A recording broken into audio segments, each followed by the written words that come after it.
तो भैया दुनिया का कोई भरोसा नहीं है, कब दुनिया वाले प्रशंसा करे, कब दुनिया वाले गाली सुनाए। चार लोग अगर बैठ करके बातें कर रहे हैं और पीछे से आप पहुंचो और वो चार बड़े मुस्कुराते हुए आपसे मिले और कहे वाह वाह भैया आओ आओ, अरे हम तो तुम्हारी ही चर्चा कर रहे थे, अरे हम तो तुम्हारे विषय में बात कर रहे थे, तो ये सोच करके खुश मत हो जाना कि ये मेरी अच्छाई की बात कर रहे थे। बात आपके अच्छाई की भी हो सकती है और बात उल्टी भी हो सकती है, यानी आपकी बुराई भी हो सकती है। कोई जरूरी नहीं कि चार बैठकर आपकी प्रशंसा ही कर रहे हो। हाँ, किसी ने बड़ी प्यारी बात कही कि महफिल में चल रही थी हमारे कत्ल की तैयारी, महफिल में चल रही थी हमारे कत्ल की तैयारी, और हम पहुंचे तो लोग बोले बड़ी लंबी उम्र है तुम्हारी।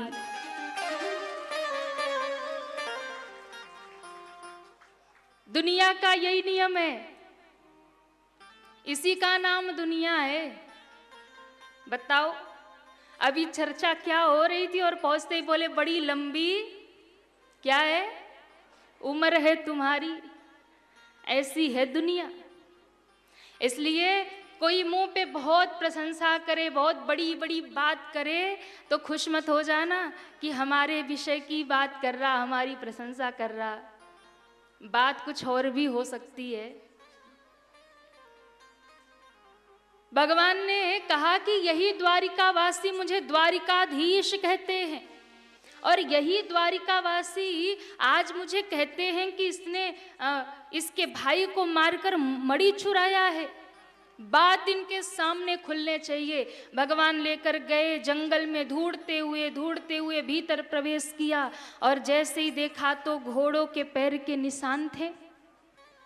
उस निशान को देखते हुए आगे बढ़े तो देखा कि एक जगह शेर के पंजों के निशान मिले, घोड़ा मरा हुआ मिला। कुछ दूर आगे गए तो वहां उसका भाई प्रसेन भी मरा हुआ मिला। शेर के पंजों के निशान के आगे गए तो एक शेर भी मरा हुआ मिला, एक रीछ के पैरों के निशान मिले। रीछ यानी भालू। ढूंढते ढूंढते और आगे बढ़े, गहन जंगल में घुसे, वहां एक गुफा का द्वार दिखाई पड़ा, और उस रीछ के जो चरण के छाप थे वो गुफा के अंदर जा रहे थे। अब सारे गुफा के बाहर खड़े हो गए। भगवान ने कहा चलो भीतर। सबसे पहले तो सत्राजीत को कहा भाई तुम्हारी मड़ी है ना, चलो भीतर। बोले नहीं नहीं, पता नहीं कौन इस गुफा के अंदर होगा, मार खाएगा, हम नहीं जाएंगे। भगवान ने कहा जितने भी द्वारिकापुर वाले आए थे सबको कहा चलो मेरे पीछे। बोले नहीं नहीं प्रभु, हम नहीं जाने वाले। बताओ, अब बात जब प्राणों पे आई ना, तो जिसकी मड़ी उसने भी जाने से इनकार कर दिया, और जो द्वारिका वाले भगवान को चोर कहते थे वो भी जाने से इनकार कर दिए। भगवान ने कहा कोई मत जाओ, पर मैं जाऊंगा। क्यों? मेरे ऊपर आरोप लगा है ना चोरी का, मैं जाऊंगा। भगवान ने प्रवेश किया मड़ी के भीतर। भगवान ने बहुत गुफा के अंदर जब प्रवेश किया, बहुत अंदर गए। बहुत अंदर जाने के बाद भगवान को प्रकाश दिखाई पड़ा। भगवान समझ गए हो ना, वो मड़ी तो यही है। बहुत प्रकाश। भगवान और भीतर गए तो देखा कि एक बड़ी सुंदर सी कन्या के हाथ में मड़ी, और वो खेल रही मड़ी से। भगवान बड़े खुश हुए, मड़ी तो मिल गई। दौड़े, मड़ी छीन लिया कन्या के हाथ से और लेकर जाने लगे। ज्यों भगवान ने मड़ी छीनी, सोई कन्या जोर से रोई महाराज, जोर से चिल्लाई, और इतना जोर से रोई कि उसके रोने की आवाज सुनकर एक भयंकर रीछ भीतर से निकलकर आ गया और भगवान को युद्ध के लिए ललकार दिया। मेरे पुत्री के हाथ से मड़ी छीन कर ले जाते हो, मुझसे युद्ध करो। अब जब भगवान को किसी ने युद्ध के लिए ललकारा तो भगवान पीछे कैसे हटे। भगवान उस रीछ से भिड़ गए, भयंकर युद्ध होने लगा। और कहते हैं जब भयंकर युद्ध होने लगा उसी गुफा में देवता प्रकट हो गए, देवऋषि नारद प्रकट हो गए। भयंकर युद्ध होते होते 1 दिन बीता, 2 दिन बीता, 10 दिन बीता, 20 दिन बीता। युद्ध होता ही जा रहा, ना वो रीछ का बल कम पड़े ना भगवान का बल कम पड़े, भयानक युद्ध। और युद्ध होते होते 27 दिन बीत गया। कितना दिन बीत गया? 27 दिन बीत गए। और जब 27वां 28वां दिन आया, भगवान को लगा कि ये तो बहुत बड़ा बलशाली है, अब मुझे हार और जीत का फैसला करना ही होगा, नहीं तो लड़ते ही रहेंगे युगों तक। भगवान ने उसी समय मुष्टि का प्रहार किया, रीछ धरती पे गिरा और भगवान ने अपना चरण उठाया। और जैसे ही भगवान ने चरण उठाया, उस रीछ के ऊपर रखने ही वाले थे, इतने में उस रीछ ने भगवान के चरणों का दर्शन कर लिया। ज्यों भगवान के चरण के दर्शन हुए, आहा, पूर्व जन्म की बात याद आ गई। भगवान के चरणों के 24 चिन्ह देखकर पहचान गए, दोनों हाथ जोड़ लिया और कहा, प्रभु मैं आपकी शरण में हूं, प्रभु मैं आपकी शरण में हूं। जैसे इतना कहा तो भगवान के चरण वही के वही रुक गए, वही चरण भगवान के रुक गए। भगवान देखने लगे, पहचान गए, बोले हाँ कौन है हम? तब उस रीछ ने कहा, प्रभु मैं जान गया, आप कोई और नहीं, वही त्रेता युग वाले मेरे राम हैं, मेरे राम हैं। भगवान ने कहा, अच्छा तो तुम्हें 28 दिन बाद में याद आया? भगवान ने अपनी कृपा बरसाई, उठकर बैठ गए और रोने लगे। कहा, प्रभु मैं तो आपको नहीं पहचानता था, पर क्या आप मुझे पहचानते थे? भगवान ने कहा कि बेटा, अरे भक्त कदाचित भगवान को भूल जाए, पर भगवान कभी अपने भक्तों को भूला नहीं करते हैं।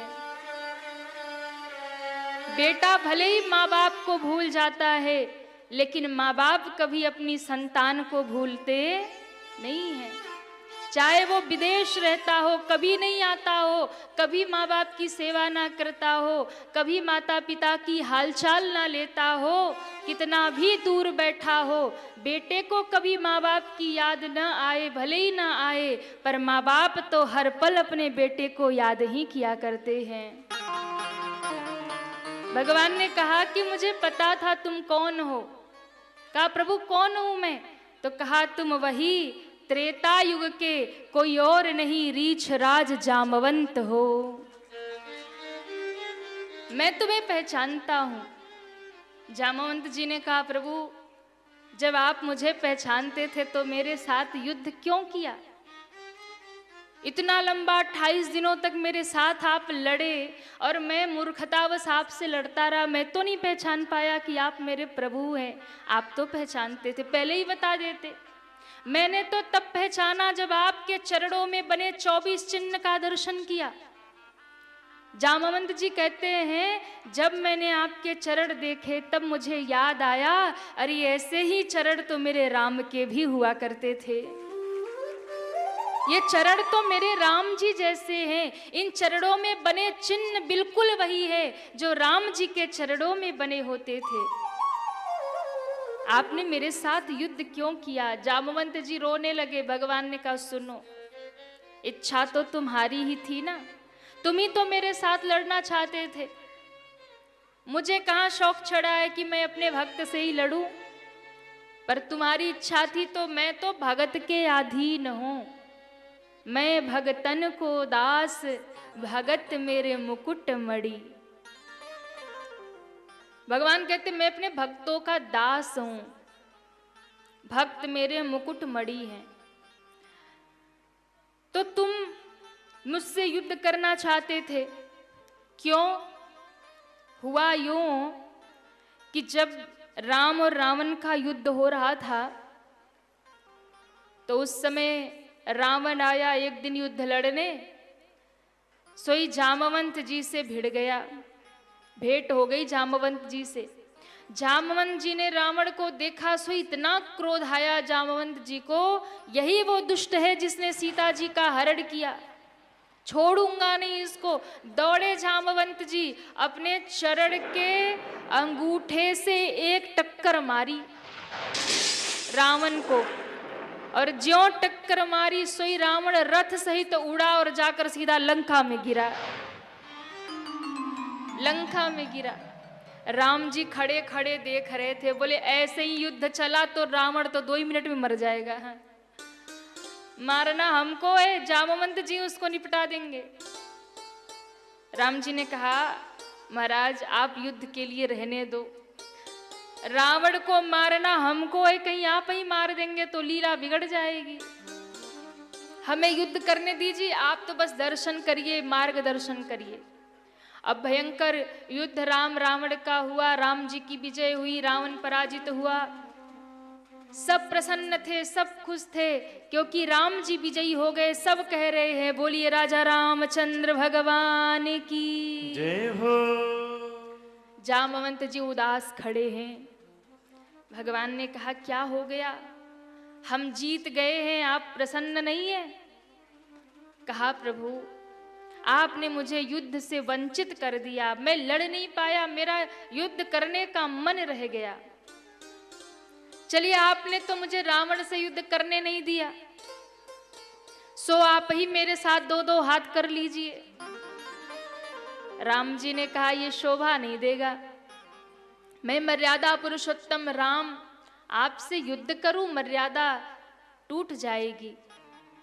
तो क्या करे? भगवान ने कहा मैं तुम्हें वरदान देता हूं, अभी तो मर्यादा पुरुषोत्तम बन के आया हूं, युद्ध नहीं करूंगा, अगले जन्म में लीला पुरुषोत्तम बन के आऊंगा, द्वापर में जब कृष्ण बन के आऊंगा तो तुम्हारी इच्छा पूर्ण करूंगा, जम करके तुम्हारे साथ युद्ध करूंगा, जब तक तुम्हें पछाड़ नहीं देता तब तक युद्ध करूंगा। जामवंत जी खुश हुए, चलो अगले जन्म में मिलेंगे। आहा, वही भगवान ने अपना वरदान पूरा किया। 28 दिनों तक जामवंत जी से जम के लड़े, और जब पृथ्वी पे गिरे जामवंत जी, तब भगवान ने चरण उठा के दर्शन कराया, पहचानो मैं वही राम हूं जिससे तुमने लड़ने का वरदान मांगा था। जामवंत जी रोने लगे, प्रभु ये तो हमसे भूल हो गई, पर कोई बात नहीं। भगवान ने कहा आपसे लड़के हमें आनंद आया, अच्छा लगा। भक्त के साथ लड़ने में भी भगवान को मजा आता है। बोले अच्छा लगा, जामवंत जी अब कोई वरदान मांग लो।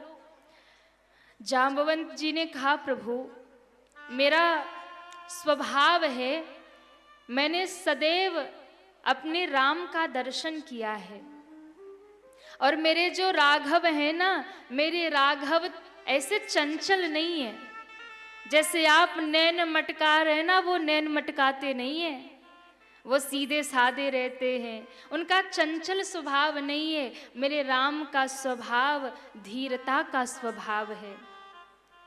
देखिए राम और कृष्ण में ज्यादा अंतर नहीं है, एक जैसे ये दोनों, बस दोनों के नेत्रों की ही अलग अलग विशेषता है। राम कृष्ण दो एक हैं, अंतर नहीं निमेष, एक के नयन गंभीर हैं, एक के चपल विशेष।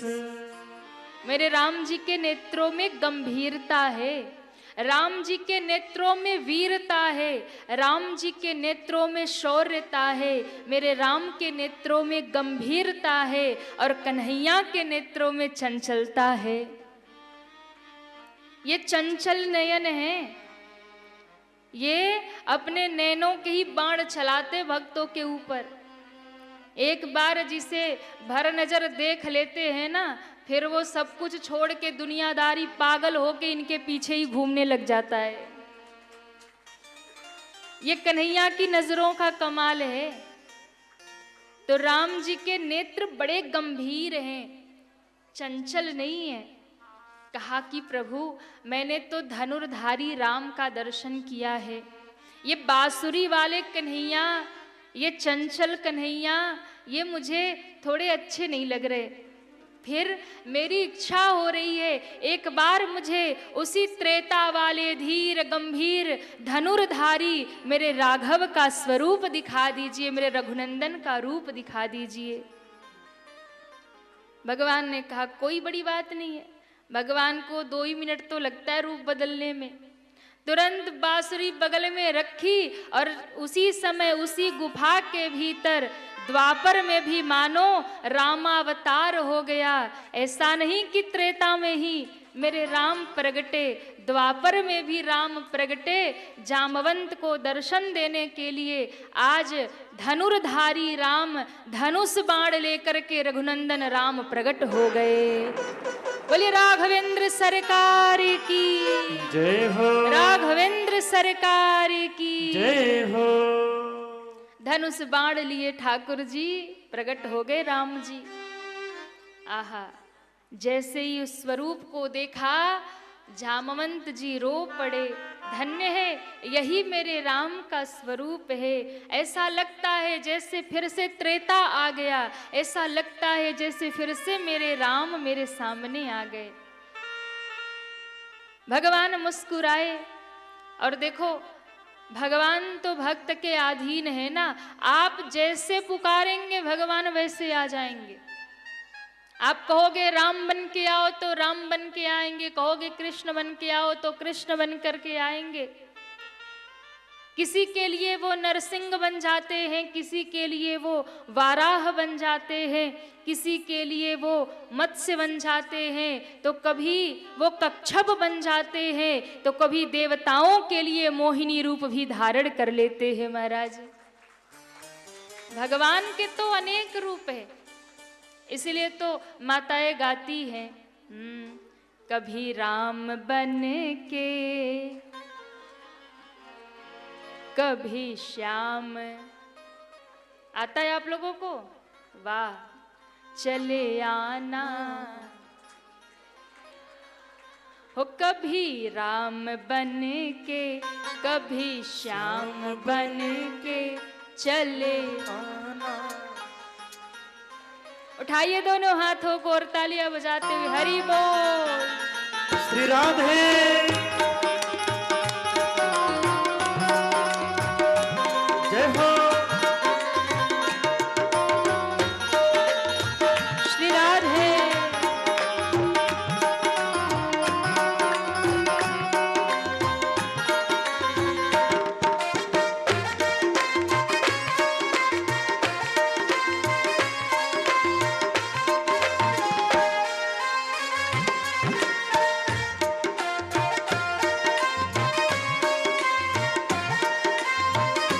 हरि बोल।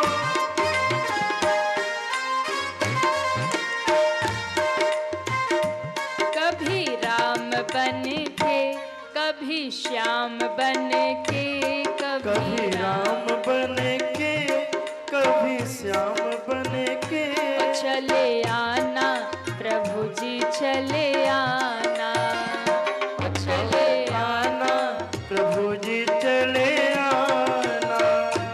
कभी राम बन के कभी श्याम बन के कभी राम बने के कभी श्याम बने के चले आना हरि जी चले आना, ओ चले आना हरि जी चले आना। सभी तालियां बजाते हुए श्री राधे जय जय।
सीता हो सीता साथ लेके धनुहा हाथ लेके सीता साथ लेके धनुहा हाथ लेके चले आना चले आना हो चले आना प्रभु जी चले आना कभी राम बन के कभी श्याम बन के चले आना प्रभु। प्रभु जी चले आना सभी दोनों हाथ ऊपर करिए पूरे पूरे और तालियां बजाते हुए श्री राधे।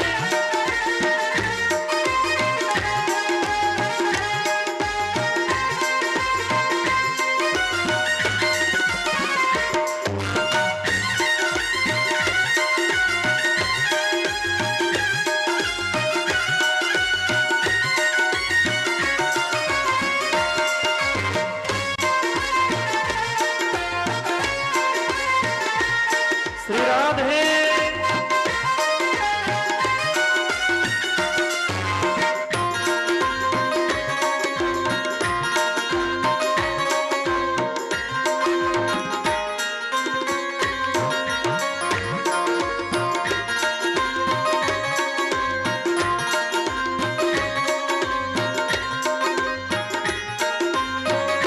और तुम श्याम रूप में आना और तुम श्याम रूप में आना प्रभु श्याम रूप में आना हो प्रभु श्याम रूप में आना कैसे आना राधा साथ लेके जय हो राधा साथ लेके ओ मुरली हाथ लेके राधा हाथ लेके मुरली हाथ लेके चले आना प्रभु जी चले आना ओ चले आना प्रभु जी चले आना कभी राम बन के कभी श्याम बन के चले आना प्रभु जी चले आना चले आना प्रभु जी चले श्री राधे। आना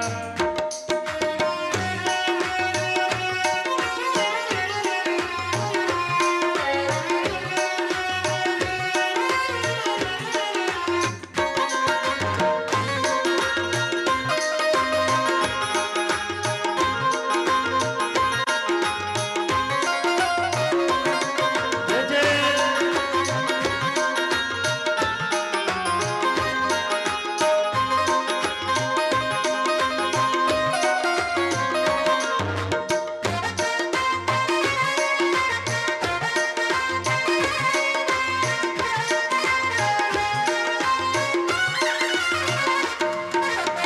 हरि बोल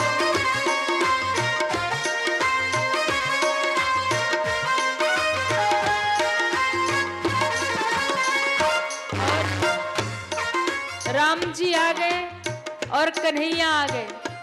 अब कौन रह गए? अब हमारे भोले बाबा रह गए। अब देखो हम काशी वासी है ना, हमारे महादेव जी जब तक नहीं आए तब तक आनंद नहीं आता।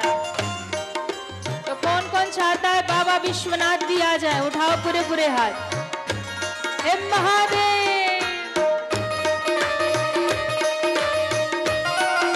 हरि बोल। श्री राधे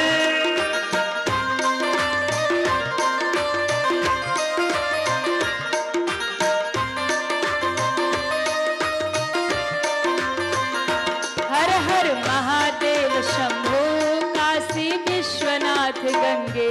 हर हर महादेव शंभो काशी विश्वनाथ गंगे तन को छोड़िए रामगंज में और मन को ले चलिए काशी।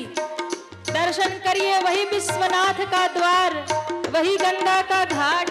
उठाओ पूरे हाथ। हरि बोल। हे महादेव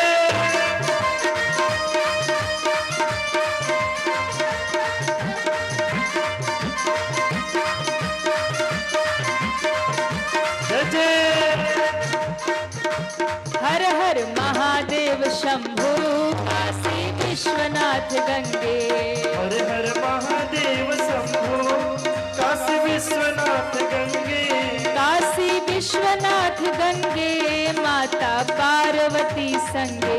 काशी विश्वनाथ गंगे पार्वती संगे। कि काशी विश्वनाथ गंगे माता अन्नपूर्णा संगे।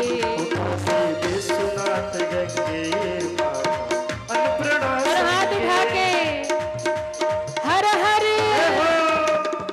हर हर महादेव शंभो काशी विश्वनाथ गंगे। हर हर महादेव शंभो काशी विश्वनाथ गंगे। जय हो। श्री राधे।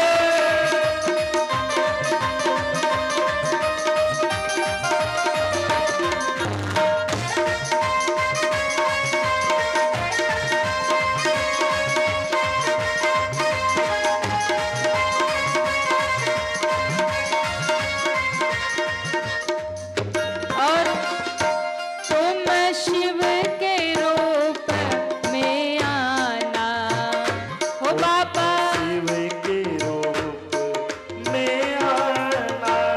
हो भोले शिव के रूप में आना।